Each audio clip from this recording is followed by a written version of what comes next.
I do is win, win, win, no matter what. That's right. All he does is win, win, win, no matter what, apparently. And yes, we're talking about Jeremy Lin, the sensation for the New York Knicks that has led them to 5 straight wins.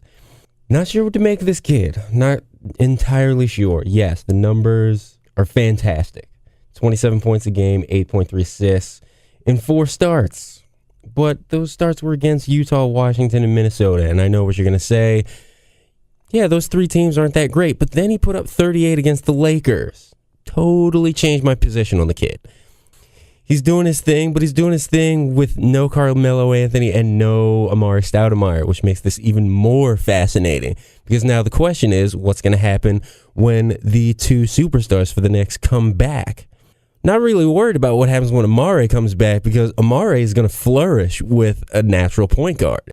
There's not going to be much of a problem there, I don't think, because one thing that Amare loves is a great point guard. He played with one in Steve Nash in Mike D'Antoni's system already. So he's already used to having a pretty good point guard facilitate, give him the ball, and make sure that he gets his numbers. He's got that nice elbow jumper. And what Lin does very well in the Mike D'Antoni system is run the pick and roll. And that's what's been missing from the Knicks offense, I think. Because when you have somebody like Amare Stoudemire, who's been running the pick and roll basically his whole life since he's been in Phoenix, and then moved to New York, that's kind of what he does. Like, he's quick, he's athletic, he's got that jumper, he's got a nice little mid-range. That's what you want Amare Stoudemire to do. That's what you want him doing. You want him out there. You want him free-dealing all over the court, like getting his open shots, creating havocs for bigs that just aren't that quick. And Jeremy Lin will allow him to do that. The question is, what happens when Melo comes back? Because Melo is a different kind of player. Melo is the kind of person where he needs to have the ball in his hands to be effective. In his times at Denver, he never really was that strong, that comfortable. Comfortable is the key word I want to use there. He was never really that comfortable working away from the ball. He always had to have the ball in his hands in those ISO situations. And that is what's going to hurt the Knicks when Melo comes back. Let's face it, it's apparent to me that when Melo has the ball with the Knicks, that's where the ball goes to die. You've all heard that little phrase, and it's true. You watch the Knicks with Carmelo Anthony. Carmelo gets the ball on that high ISO, and he just gets it, and he just stays there. He takes his man off the dribble one-on-one. And yes, Carmelo Anthony is a scorer. That's what he does. He'll get you the 25 to 30 points a game. He'll do that. He'll be that crunch time guy for you. But in this situation, when Jeremy Lin comes back, I think it's time for Carmelo to just accept the fact that, hey, this guy is a decent point guard. He can help me out. He can get this team winning again like he has been. Maybe I don't have to do everything. Maybe I don't have to score 30 points a game. It would be nice if I did, but maybe I should get 22 to 25 and then have Amare get his. And maybe if Lin has his jump shot going, maybe he gets his too. It's just time that Carmelo accepts help. He's got the help from Stoudemire, but I think what he needs someone to feed him the ball, I think it's time in this kind of a D'Antoni system, in a D'Antoni style offense. You can't have a ball stopper there. The key to a Mike D'Antoni offense is that the ball is always moving around. There's people always moving around. There's things going on the court all the time. So the defense can't really set up and do what they're trying to do. And with a point guard like Jeremy Lin, that's what you're going to get. And Carmelo needs to accept that. And Carmelo needs to understand that this is what's going to win games. This is what's going to get the Knicks to the upper echelon of the Eastern Conference. This is what could get the Knicks to the Eastern Conference Finals. I'm not picking the Knicks to go to the Eastern Conference Finals, by the way. I'm just saying it's possible if Carmelo accepts this kind of a situation that he's in right now. Before Jeremy Lin came on the scene, the Knicks lost 11-15, and who knew what was going on? And then they won 5 straight with the kid. So I just think that I'm not saying it's gotta be Lin or bust, because that's ridiculous, because you have Carmelo and you have Amare Stoudemire. So that'd be ridiculous to say that, hey, our fate rests on Jeremy Lin. That's a little ridiculous. I'm not gonna say that. What I am gonna say is that maybe the Knicks and Knicks fans won't have to rely on the impending return of Baron Davis. And Baron, I love you, but when you come back, chill out on the bench until this whole Jeremy Lin thing kind of cools down.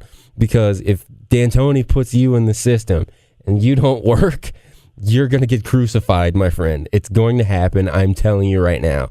I'm from Philadelphia. I know how certain fans think. And if if New York fans are anything like Philadelphia fans, which may be true, maybe not true, but that's beside the point, it's not going to go well for you if this thing doesn't work right away with you in the offensive system. So I'm just warning you, okay? If you come back and you don't perform, you're going to the bench, and you might as well just accept it now and just realize that that's what's going to happen. What's going to happen with this Knicks team, I don't know.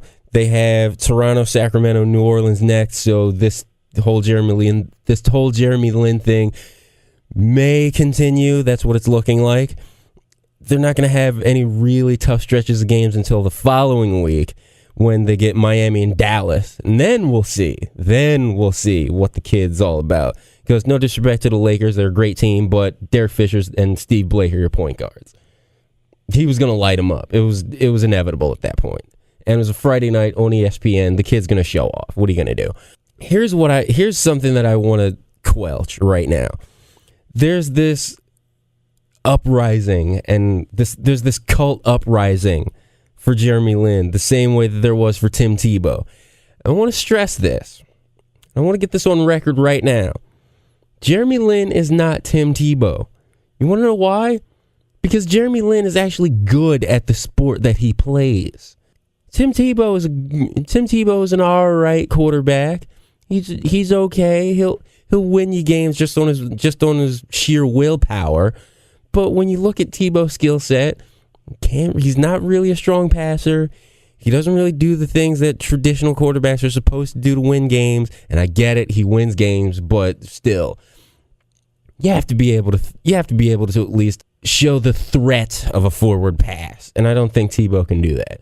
But that's beside the point. What I have a problem with is these comparisons, because Jeremy Lin is actually good at what he does.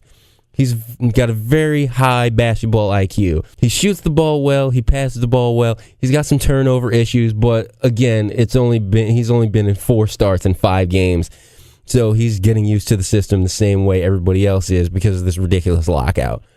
But throw that comparison away. That comparison is null and void. I don't want to hear it ever again. I'm sorry, Broncos fans. It's just no. Absolutely not. Don't do that. Do not do that. And Knicks fans, don't do that either, because you should be ashamed of yourselves if you do. What do you think of this Jeremy Lin sensation? I think it's a great story. I think it's awesome. Kid just came out of nowhere, graduated from Harvard, and spent a couple years at Golden State, but he was playing behind Monte Ellis and Stephen Curry, so he wasn't going to get a whole lot of time. Kid's getting his chance to play, and he's performing. I like the story. I like the kid. I love how the kid plays. He's balling right now. There's not much else I can say about it. And I'm going to give the kid his props. Maybe he's this flash in the pan thing that's going to fizzle out after a couple of weeks. But for right now, it's exciting, and I like watching it. So I'm going to keep watching it. And I hope the kid does well. And I hope that when Carmelo and Amare come back, I hope this thing works out. Because if it doesn't work out, then it's going to get really nasty towards Amare, and most likely Carmelo it's going to get nasty towards if this thing doesn't work out. Tweet me your opinions at ADOB Roysters right there at the bottom of the screen there. Also, you can reply to the YouTube section here. Post your comments. Love to hear from you. And Jeremy Lin, what do you think? I'm enjoying this whole thing. So Knicks fans, where you at? Holla if you hear me.